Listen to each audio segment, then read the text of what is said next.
ঈদের লম্বা ছুটিতে বেশ কিছুদিনের জন্য বাসার বাইরে যাচ্ছেন, তাহলে আপনার শখের গাছগুলোর কি হবে? এসে দেখবেন গাছগুলোর প্রাণ যায় যায় অবস্থা। কি করা যায় যাতে ক্ষতি কিছুটা এড়ানো যায়? পুরোটা তো আসলে সম্ভব না, তবে কিছুটা এড়ানো যাবে। চলুন জেনে নিই। লম্বা ছুটিতে বাসার বাইরে থাকলে শখের গাছগুলোর জন্য আমাদের দুশ্চিন্তা হতে শুরু করে। ইনডোর প্ল্যান্ট পানির অভাবে তেমন একটা সমস্যা হয় না, কারণ বেশিরভাগ ইনডোর প্ল্যান্টেরই পানির প্রয়োজন খুব কম, কিন্তু ভেন্টিলেশনের জন্য গাছগুলো শখে চলে যায়, যেহেতু দরজা জানালা সব বন্ধ থাকে। বড় ইনডোর প্ল্যান্টগুলো যদি আমরা যাওয়ার আগে টব ভর্তি করে পানি দিয়ে যাই তাহলে গাছগুলো মোটামুটি ভালো থাকে, কিন্তু সমস্যা হয় ছোট ছোট যেই গাছগুলো আমরা রেখেছি সেগুলোর। এজন্য আমরা একটা বড় প্লাস্টিকের বোল বা গামলার মধ্যে সব ছোট ছোট প্লান্টগুলো রেখে যদি নিচ থেকে 2-3 ইঞ্চি ডিপ করে পানি দিই তাহলে গাছগুলো মোটামুটি ভালো থাকে। বেশিরভাগ ইনডোর প্লান্টেরই কিন্তু পানির প্রয়োজন আসলে খুবই কম। নর্মালি আমরা টবের মাটি শুকানোর পরে পানি দেই, তাই 1 সপ্তাহ বা 10 দিনের ছুটিতে গাছগুলো খুব একটা ক্ষতির মুখে পড়বে না। তবে আমাদের চেষ্টা করা উচিত জানালার পাশে গাছগুলোকে সেট করে রেখে যেতে যদি সম্ভব হয়, কারণ দরজা জানলা যেহেতু বন্ধ থাকবে, কাচের জানালার কারণে কিছুটা হলেও অল্প স্বল্প আলো আসবে। এভাবে ছোট গাছগুলো রাখার সুবিধা হচ্ছে যে নিচে আমরা 2-3 ইঞ্চি ডিপ করে পানি দিয়ে রাখবো গামলায়, তাহলে ড্রেনেজ হোল দিয়ে যেটা প্রয়োজনীয় পানি সেটা অ্যাবজর্ব করে নিতে পারবে।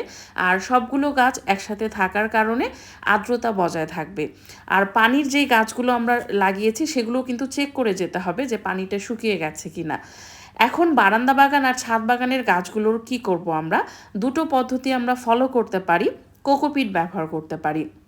আপনি যতগুলো টবে দিতে চাচ্ছেন সেই অনুযায়ী পরিমাণ মতো কোকোপিট নেবেন।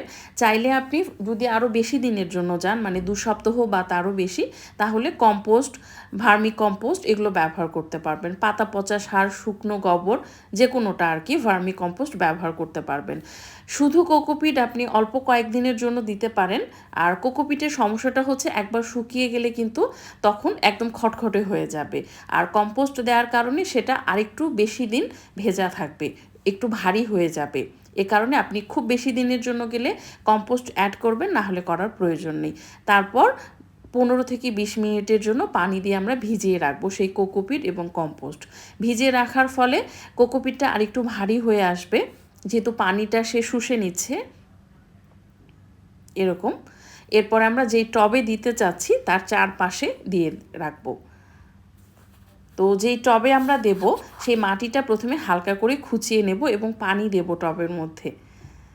গাছের গোড়াটা কিন্তু আমরা কাভার করব না, টবের চারপাশ দিয়ে দেব। গাছের গোড়া থেকে 2-3 ইঞ্চি ফাঁকা রাখবো, পুরোটা কিন্তু আমরা কাভার করব না।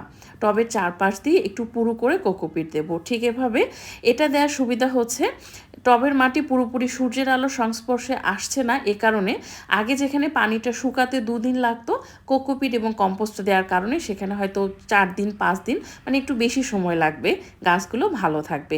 আরেকটা পদ্ধতি আমরা অনুসরণ করতে পারি, সেটা হচ্ছে ফলো করতে পারি আর কি। পুরনো সুতি কাপড়, পুরনো কাপড় একদম তেনা তেনা টাইপের যে কাপড়গুলো, পুরনো কাপড় ভিজিয়ে পানি দিয়ে ভালোভাবে ভিজিয়ে সেটাও আমরা কোকোপিটের মতো টবের মাটির উপরে দিয়ে দিতে পারি। গোড়াটা কাভার করব না, গোড়া থেকে কয়েক ইঞ্চি ফাঁকা রেখে তারপরে টবের চারপাশ দিয়ে দিয়ে দেব এবং পানি দিয়ে ভিজিয়ে দেব কাপড়টা। যখন আমরা চলে যাব, যেদিন আমরা চলে যাব আর কি ছুটিতে, যাওয়ার আগে আবারও কোকোপিট এবং এই কাপড়গুলো যদি ভিজিয়ে দিয়ে যাই তাহলে আমরা আরেকটু বেশি সময় পাবো, টবের মাটি আরেকটু বেশি সময় ধরে ভেজা থাকবে। আমরা চাইলে কিন্তু ফাঙ্গিসাইডও ওর সাথে অ্যাড করতে পারি, যদি মনে করেন আপনি যে ফাঙ্গাসের অ্যাটাক হতে পারে, যেহেতু আমরা কাভার করে দিয়ে যাচ্ছি। কিন্তু 1 সপ্তাহের জন্য গেলে ফাঙ্গিসাইড ব্যবহার করার আসলে প্রয়োজন পড়বে না। তো আপনি যখন চলে যাবেন, যাওয়ার আগে আবারও সবগুলোতে পানি দিয়ে যাবেন এবং মোটামুটি ভালো কাজ করবে।